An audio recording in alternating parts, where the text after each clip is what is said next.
एक समय की बात है, हनुमानगढ़ में भीमू नाम का एक कारपेंटर रहा करता था। भीमू बहुत ही सुंदर लकड़ी का फर्नीचर बनाया करता था। भीमू के घर में वह और उसकी पत्नी रहा करते थे। भीमू बहुत ही ईमानदार और मेहनती था। भीमू की बनाई हुई कुर्सी और फर्नीचर लोग दूर दूर से ले जाया करते थे। और अब कुछ सालों से भीमू का कारोबार बहुत ही कम हो गया था। यह सोच सोच कर भीमू और उसकी पत्नी कमला बहुत ही ज्यादा दुखी हो जाते थे। अजी, इस महीने भी कुछ ज्यादा अच्छी कमाई नहीं हुई है। ये क्या हो गया है हमारी दुकान को? पिछले कुछ सालों से कमाई धीरे धीरे घटती ही जा रही है। ऐसा कैसे काम चलेगा? हाँ, यही मैं सोच रहा हूँ कमला, पर क्या करूँ? कुछ अच्छा ऑर्डर आता ही नहीं। ऐसे तो कभी न कभी दुकान बंद ही करनी पड़ेगी। नहीं नहीं जी, आप शुभ शुभ बोलिए। ऐसा क्यों बोल रहे हो? देख लेना, हमारी दुकान फिर से चल पड़ेगी। हाँ, उम्मीद तो मुझे भी है कमला, पर तू चिंता मत कर, मैं कुछ न कुछ करता हूँ। हाँ जी, मुझे तो लगता है हमारी दुकान को किसी न किसी की नजर लग गई है। अरे कमला, तू क्यों इन फिजूल बातों पर ध्यान देती है? ऐसा कुछ नहीं होता। हमें ये फिजूल की बातों में ना सोचकर मेहनत करनी चाहिए।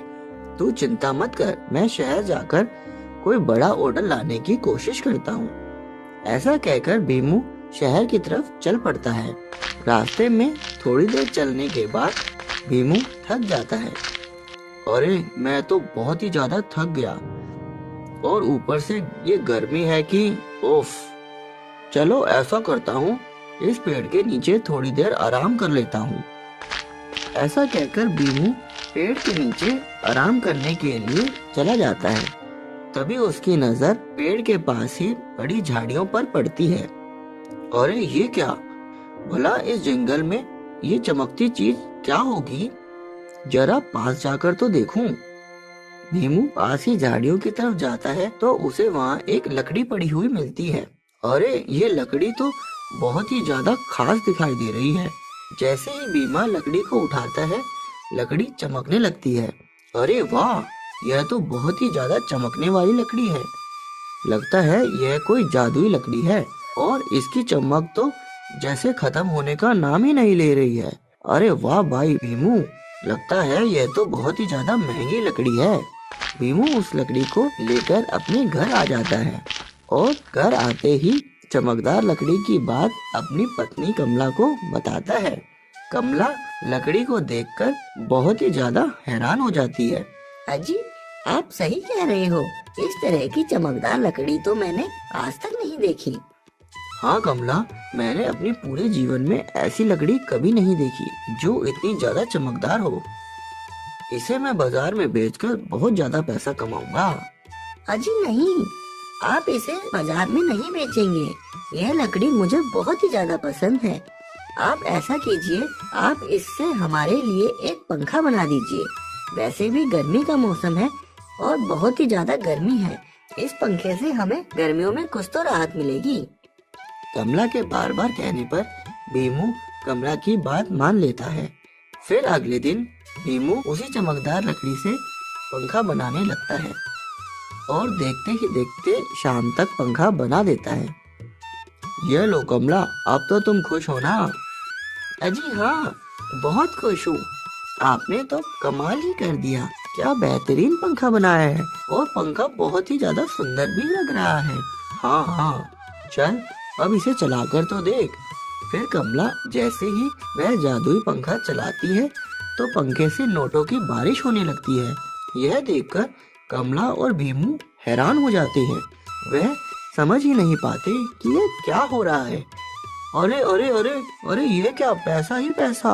अरे वाह, अरे वाह वाह कमला, ये क्या हो रहा है? ये क्या हो रहा है जी? कमला, मुझे लगता है यह पंखा एक जादुई पंखा है। अब तो हमारी लॉटरी ही खुल गई। अरे वाह वाह वाह। फिर उस शाम दोनों सारा पैसा इकट्ठा कर कर सो जाते हैं। फिर अगली सुबह, अच्छा कमला, मैं कुछ काम के लिए शहर जा रहा हूँ, तुम अपना ख्याल रखना, और साथ ही हमारे जादुई पंखे का भी ख्याल रखना। ये तो हमारे लिए सोने की मुर्गी के बराबर है। हा, हा, हा। ऐसा कहकर बीमू घर से चला जाता है। अरे वाह, इस पंखे ने तो हमारी लॉटरी ही खोल दी।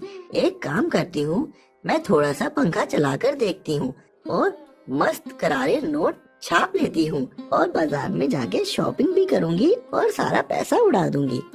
अब तो मजा ही मजा है, मजा ही मजा। ऐसा कहकर कमला फैन को ऑन कर देती है। तभी पंखे से नोटों की बारिश होने लगती है। अरे वाह वाह! अब कमला के मन में लालच और भी ज्यादा बढ़ जाता है। वह पंखे को तेज और भी तेज चला देती है। पंखा अपनी पूरी रफ्तार से चलने लगता है और नोटों की बारिश होने लगती है। दूसरी तरफ कमला का लालच बढ़ता ही चला जाता है और आखिर में इतनी तेज रफ्तार होने के कारण पंखा टूटकर नीचे जमीन पर गिर जाता है। पंखे के जमीन पर गिरते ही कमला के होश उड़ जाते हैं और पंखा जमीन पर गिरते ही गायब हो जाता है। साथ ही जो नोट पंखे से गिरे थे वह सब भी जादुई नोट गायब हो जाते हैं। यह देखकर कमला बहुत ही ज्यादा दुखी हो जाती है और अपने लालच में आकर जादुई पंखे से हाथ धो बैठती है। अरे ये मैंने क्या कर दिया? मैंने अपने लालच में आकर ही अपने जादुई पंखे को गवा दिया। ये मेरे से क्या भूल हो गई? अरे नहीं, ये तो मैंने लालच में आकर अपना ही नुकसान कर दिया।